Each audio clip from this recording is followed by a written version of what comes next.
a new release of the web browser jailbreak from Jordi, also CGYCNQ, which is Mohammed Adel, Sonic ISO, and Zeko, and many others who have been working to help bring this new jailbreak to life, which means we can now jailbreak the PS5 up to firmware 12.0, specifically its firmwares 9.00 to 12.00.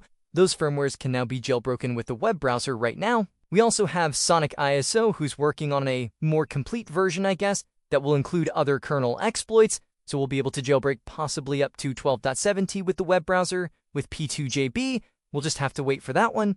Now, I do want to preface this first by saying that this has just come out, so there may still be some issues at the moment. This is a very early version of the exploit that has just been released. Obviously, once things are more fleshed out, I'll have a full beginner's guide. Once more payloads and things are added to the host and everything has been streamlined, but for now, we're just going to go ahead and get the initial version set up here.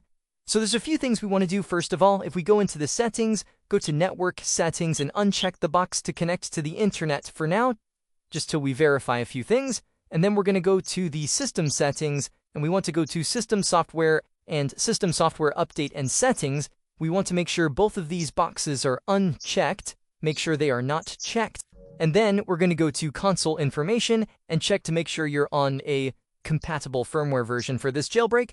So this long string of numbers is your firmware version, and of course after the dash is your actual kernel version, so 12.00. So you need to be on a system software version between 9.0 and 12.0. Any firmware in between should also be compatible, like 9.60, 10.0, 10.01, etc., 11. something.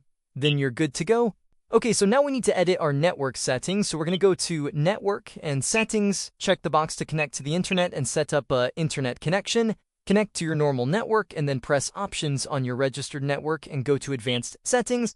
And then from here, we're going to go to DNS Settings and change it to Manual. Now you have a few different options in here. You can change the DNS over to 45.56.67.85.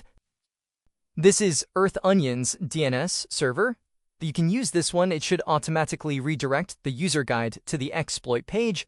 Another option is to use 62.210.38.117. And this one will take you to EchoStretch's host, which does have a URL redirector, which gives you some more options because you'll be able to pick different exploit hosts that might add more payloads that you can run.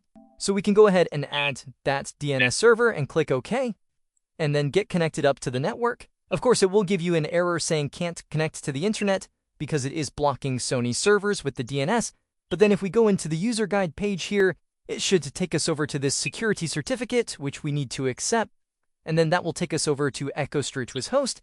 Now, of course, if it doesn't take you here, you'll need to sign out of your profile and sign back in.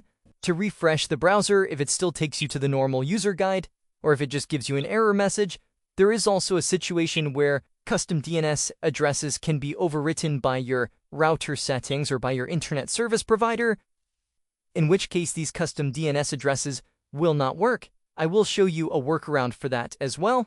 So if you're able to get onto this page, there is an option for SlopKit right here, which will actually take you over to the exploit page. That's the one hosted by Jordi. The one hosted by Zeko also includes the KStuff payload on the actual website, so that's the one I'm going to use by going to the URL redirector and changing it to https://zekoaxeo.github.io/slopkit.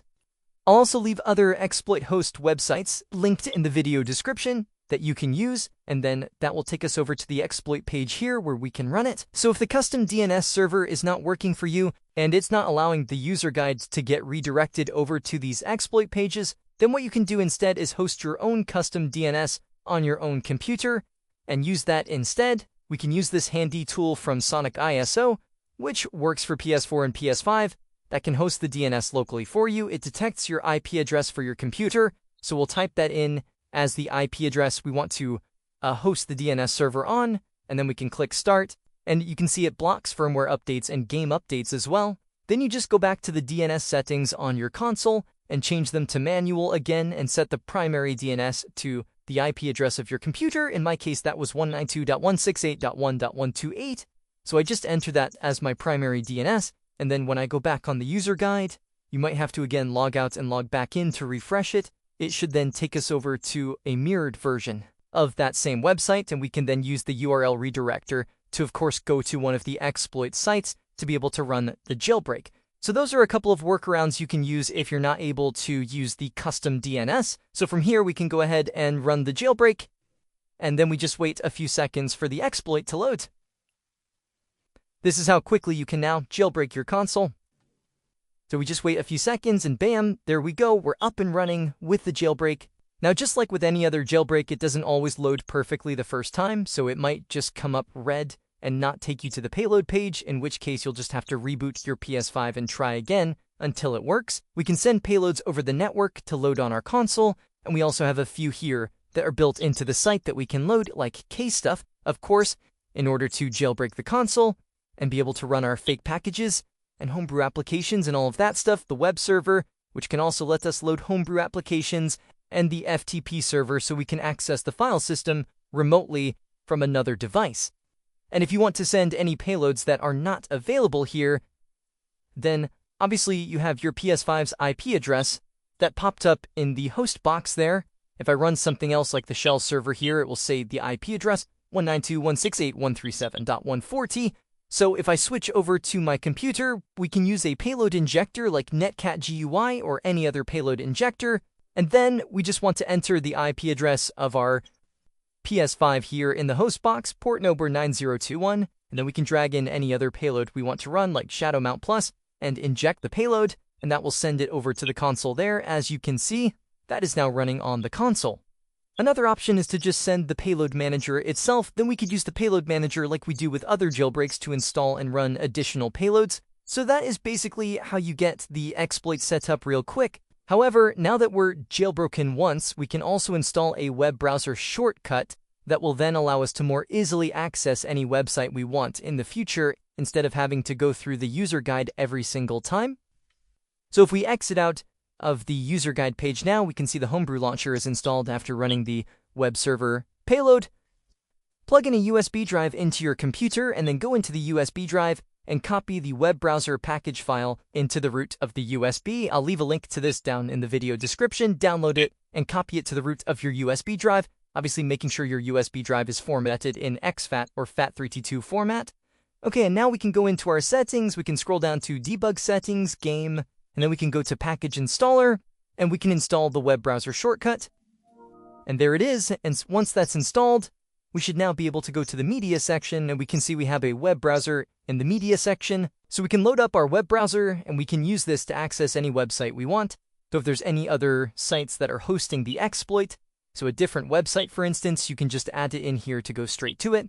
So we can go to zekoxeo.github.io/slackkit again, and we can go there, and that just redirects us to the website, so we can run the jailbreak from here from now on. Plus, I can also add that to my favorites, so when I go back on the web browser, it shows up in history. You can add it to my favorites, so now every time I open up this little web browser shortcut, I can go to my favorites to immediately access the website and run the jailbreak, which is fantastic. No need to reset your console, no need for any special hardware devices. Obviously, people can use ESP32s and things to host their own local offline version of the exploit if they want to run it. So that's how you get set up with the new web browser-based jailbreak for the PlayStation 5. Obviously, there's a new version coming, I think, from Sonic ISO. Will be more complete versions of the exploit page set up with more payloads and, automatic catching and many other useful features. So I'll obviously make an updated video with a full beginner's guide once things have been fleshed out a little bit more. So of course, big thanks to Jordi and AI, because AI was used heavily to make this WebKit exploit possible. Also CGYCNQ, which is Mohammed Adel, Sonic ISO, and Zeko, and many others who have been working to help bring this new jailbreak to life. So big thanks to all of them for making this possible. But for now, that's going to do it here for this one. So hope you guys enjoyed this video or found the information useful.